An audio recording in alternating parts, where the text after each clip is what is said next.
कभी सोचा है कि एक यूनिवर्सिटी दुनिया की सबसे बड़ी यूनिवर्सिटी महीनों तक जलती रही हो?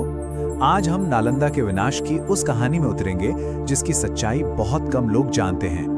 जरा इस नंबर की विशालता को समझिए, 90 लाख ग्रंथ। आज के दौर में भी ये कल्पना से परे है। ये सिर्फ किताबें नहीं थी, ये सदियों का जमा किया हुआ ज्ञान था। मेडिसिन, एस्ट्रोनॉमी, मैथ्स, फिलॉसफी, सब कुछ एक ही जगह पर। और इस ज्ञान को पाने के लिए कहां-कहां से लोग नहीं आते थे। कोरिया, जापान, चीन, तिब्बत, फारस, दुनिया भर से 10,000 स्टूडेंट्स। सोचिए, उस जमाने का सबसे बड़ा ग्लोबल एजुकेशन हब जो आज की टॉप यूनिवर्सिटीज को भी टक्कर दे दे। और फिर ये सब कुछ राख हो गया। कहते हैं कि आग इतनी भयानक थी कि वो पूरे 3 महीने तक जलती रही। ज्ञान की एक पूरी दुनिया बस धुएं में उड़ गई। तो सबसे बड़ा सवाल यही है, इसे जलाया किसने?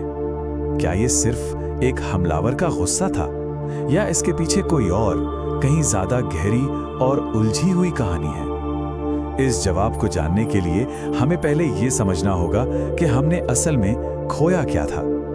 नालंदा के विनाश की कहानी से पहले चलिए उसके वैभव की बात करते हैं। वो एक ऐसा दौर था, ज्ञान का एक ऐसा स्वर्ण काल जिसकी मिसाल मिलना मुश्किल है। तो नालंदा था क्या?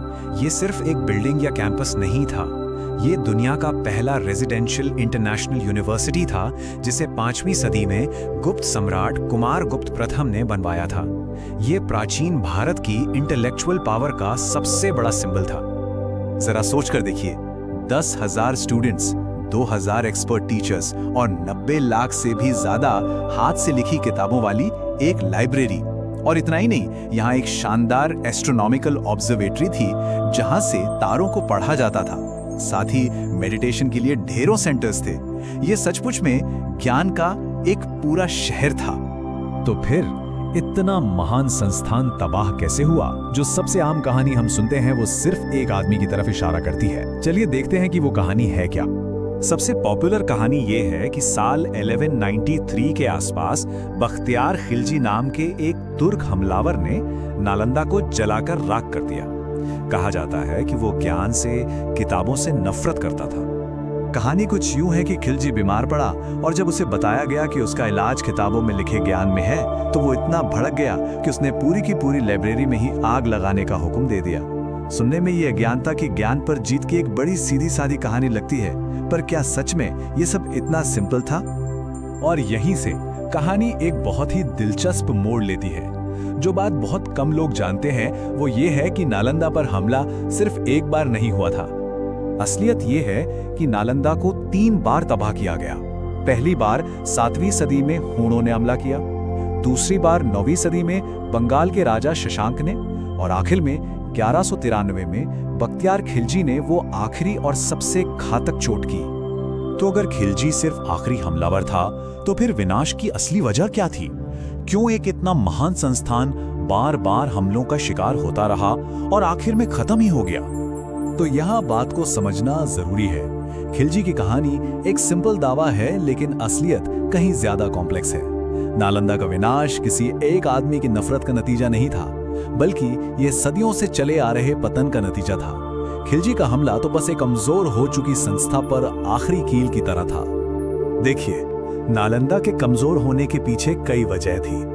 जो बौद्ध राजा यूनिवर्सिटी को सपोर्ट करते थे, उनकी ताकत खत्म हो रही थी। मतलब पैसे और पॉलिटिकल प्रोटेक्शन दोनों की कमी हो गई थी। और तो और इतिहासकार ये भी मानते हैं कि खिलजी का असली निशाना यूनिवर्सिटी थी ही नहीं, वो तो बिहार के पॉलिटिकल सेंटर पर कब्जा करना चाहता था, और नालंदा बस उसके रास्ते में आ गया।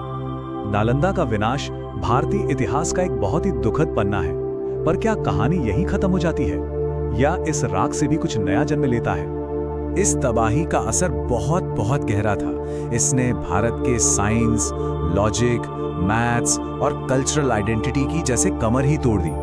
ज्ञान की एक पूरी परंपरा लगभग खत्म होने की कगार पे आ गई थी। लेकिन यहाँ एक उम्मीद की किरण भी है।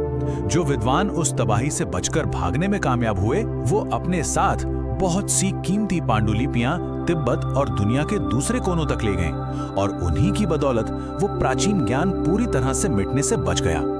सदियों की खामोशी के बाद हमारी अपनी सदी में एक साल आता है जो बहुत खास है, 2014। जी हाँ, 2014 में 17 देशों ने मिलकर नालंदा यूनिवर्सिटी को फिर से जिंदा कर दिया। ये इस बात का सबूत है कि ज्ञान की रोशनी को हमेशा के लिए बुझाया नहीं जा सकता। तो आखिर में नालंदा की ये पूरी कहानी हमें सिखाती क्या है? ये हमें बताती है कि किसी महान संस्था का अंत सिर्फ एक घटना नहीं होती, बल्कि वो लंबी सियासी और सामाजिक प्रक्रियाओं का नतीजा होती है।